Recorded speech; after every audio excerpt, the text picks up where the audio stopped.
Good day mga kabombams update. Hindi ka rin ba makapag-open ng GCash account mo dahil meron nagpa-pop out na access temporarily block?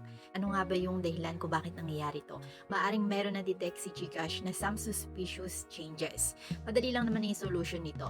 Pero dapat bago tayo magsimula, siguraduhin nyo na hindi kayo nag-download from unofficial source. So kailangan kasi kapag naka-Android ka sa may Play Store. Kung naka-iOS ka naman, kailangan sa Apple App Store lang. Una natin gagawin, punta na tayo sa settings ng ating device.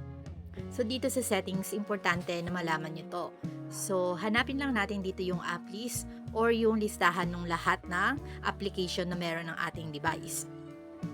Tap natin yung app management and eto na yung app list. And dito, tingnan nyo mabuti kung meron ditong application na hindi kayo yung nag-download. Kasi, kapag hindi kayo nag-download pero meron ganyan yung device nyo, maaaring na-compromise yung inyong device. So, kailangan nyo i-uninstall agad yan. So, kapag wala naman kayo nakitang kakaiba dito and hindi legit na app, okay lang, wala kayong dapat ipag-alala. So, pupunta na tayo sa pinaka-solution ng ating problem. So, una, ang kailangan natin gawin, i-uninstall agad natin yung GCash. And, bakit nga ba natin ito kailangan gawin? Kasi hindi rin natin ito ma-open. Kapag halimbawa wala naman kayong application na nakita dun sa inyong device, eto na yung pinaka-dapat nyong gawin. Uninstall nyo lang yung app. And remember, kapag nag-uninstall tayo ng app, kailangan ulit natin mag-input ng login credentials. Pero no choice din naman tayo, so kailangan natin gawin ito. So once na ma-uninstall na natin yung ating GCash account or yung ating GCash app, pupunta na tayo sa Play Store. Pero kapag kayo ay naka-Apple, kailangan sa App Store kayo magda-download ng GCash. Kapag gumagamit kasi tayo or nagda-download tayo from an official store, maaaring hindi na natin mabuksan ang ating GCash. Okay?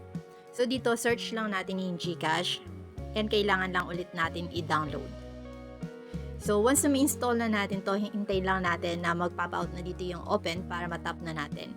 At katulad ng sabi ko, kailangan nyo mag-login ulit. Minsan, kailangan mag-face scan ulit kayo. Pero most of the time, hindi naman na kailangan. Kaya bago ko tapusin itong video na to, huwag niyong kalimutan mag-like and subscribe. Take note mga kabomboms, if ever na hindi niyo ulit ma-open yung GCash nyo, kahit na-uninstall at reinstall nyo na ito, kailangan nyo na mag-submit ng ticket. Kasi ibig sabihin na compromise niyo yung GCash nyo at kailangan ma-address agad yung issue. So once na mag-submit kayo ng ticket, they will be able to investigate yung suspicious changes and matutulungan ka ng GCash support para ma-regain mo ulit yung access mo sa iyong account. Kapag hindi tayo kumontak sa kanilang help center, hindi na natin ma-open yung ating GCash. So, paano nga ba tayo kukontak? Meron na tayong updated tutorial kung paano mag-submit ng ticket kay GCash. Ilalagay ko na lang yung link sa may description.